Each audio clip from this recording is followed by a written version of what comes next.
भूतिया दुल्हन, एक शापित प्रेम कहानी, नई और रोमांचक ट्विस्ट के साथ। रुद्रपुर गांव के बाहर एक पुरानी हवेली थी जिसे लोग चंद्रकांता हवेली कहते थे।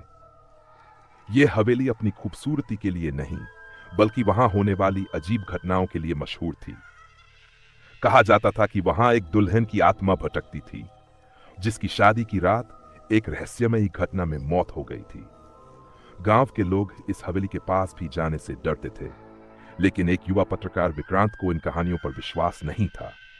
उसने इस रहस्य को उजागर करने की ठानी और अकेले उस हवेली की ओर निकल पड़ा।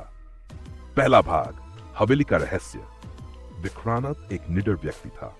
उसकी दिलचस्पी पुरानी रहस्यमयी घटनाओं को उजागर करने में थी। जब उसने चंद्रकांता हवेली के बारे में सुना तो उसने तय किया कि वह इस जगह का रहस्य जानकर रहेगा। रात के समय वह कैमरा और टॉर्च लेकर हवेली पहुंचा। हवेली बेहद पुरानी और जर्जर हालत में थी, लेकिन उसके अंदर जाते ही माहौल अचानक ठंडा हो गया। दीवारों पर लगे चित्र जैसे उसे घूर रहे थे। तभी एक धीमी सी सिसकी गूंजी। उसने इधर उधर देखा, लेकिन कुछ नजर नहीं आया। जब उसने अपने कैमरे की स्क्रीन देखी तो उसमें एक सफेद साड़ी पहने दुल्हन दिखाई दी, जबकि असल में वहां कोई नहीं था। दूसरा भाग, दुल्हन की आत्मा का रहस्य। विक्रांत के रोंगटे खड़े हो गए, लेकिन उसने हिम्मत नहीं हारी। तभी उसे लगा कि कोई उसके पीछे खड़ा है। उसने धीरे से मुड़कर देखा। सामने एक खूबसूरत लेकिन उदास आंखों वाली दुल्हन खड़ी थी। तुम कौन हो? विक्रांत ने कांपते हुए पूछा। दुल्हन ने जवाब दिया, मेरा नाम चंद्रकांता है। मैं इस हवेली की शापित आत्मा हूं। तुम्हें श्राप किसने दिया? दुल्हन की आंखों में आंसू आ गए। मेरी शादी के दिन मेरे ही पति ने मुझे धोखा दिया। उसने किसी और से प्यार किया और मुझे इस हवेली में बंद करके जला दिया। मेरी आत्मा को तब तक शांति नहीं मिलेगी जब तक मुझे न्याय नहीं मिलेगा।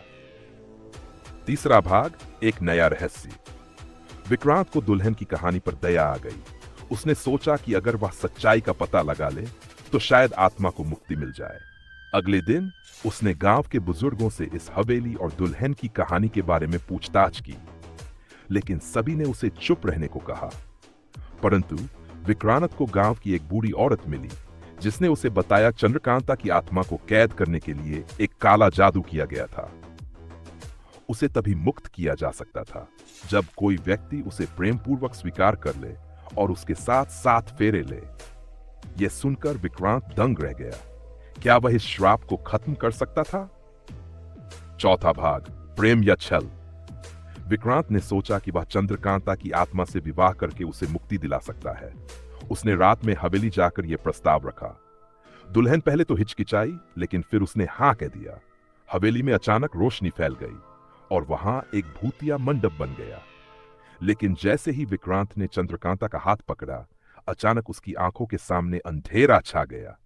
जब उसने दोबारा आंखें खोली तो उसने खुद को एक औरत के शव के पास खड़ा पाया। तुमने मुझसे झूठ बोला, विक्रांत चिल्लाया। चंद्रकांता की आत्मा ने हंसते हुए कहा, मैं एक श्रापित आत्मा नहीं, बल्कि एक चुड़ैल हूं। मैंने अपने प्रेमी को पाने के लिए काला जादू किया था, लेकिन उसी जादू में मैं खुद फंस गई। अब तुम मेरी जगह लोगे। विक्रांत ने भागने की कोशिश की, लेकिन अब बहुत देर हो चुकी थी। हवेली के दरवाजे खुद ब खुद बंद हो गए और उसकी चीखें हवेली की दीवारों में कैद होकर रह गई। अंत, हवेली का एक और शिकार। सुबह गांव के लोगों ने हवेली के दरवाजे खुले देखे, लेकिन विक्रांत का कोई नामो निशान नहीं था। कुछ हफ्तों बाद लोग कहते हैं कि अब हवेली में एक और परछाई नजर आती है, एक आदमी की जो हमेशा बाहर निकलने की कोशिश करता है। क्या तुम इस हवेली में जाने की हिम्मत करोगे? इस बार दुल्हन आत्मा नहीं, बल्कि एक खतरनाक चुड़ैल निकली। विक्रांत ने उसे मुक्ति दिलाने की कोशिश की, लेकिन वह खुद शापित हो गया। अब हवेली में एक और भूतिया आत्मा कैद हो गई है। यह कहानी आपको कैसी लगी? क्या इसमें और भी नया ट्विस्ट चाहिए? अगर आपको यह डरावनी कहानी पसंद आई हो तो हमारे चैनल को सब्सक्राइब करना न भूलें। हम आपके लिए ऐसी ही रहस्यमयी, रोमांचक और डरावनी कहानियां लाते रहेंगे। वीडियो को लाइक करें, कमेंट में अपनी राय बताएं और शेयर करें ताकि ये कहानी और लोगों तक पहुंच सके। अगली बार मिलते हैं एक और खौफनाक और सस्पेंस से भरी कहानी के साथ।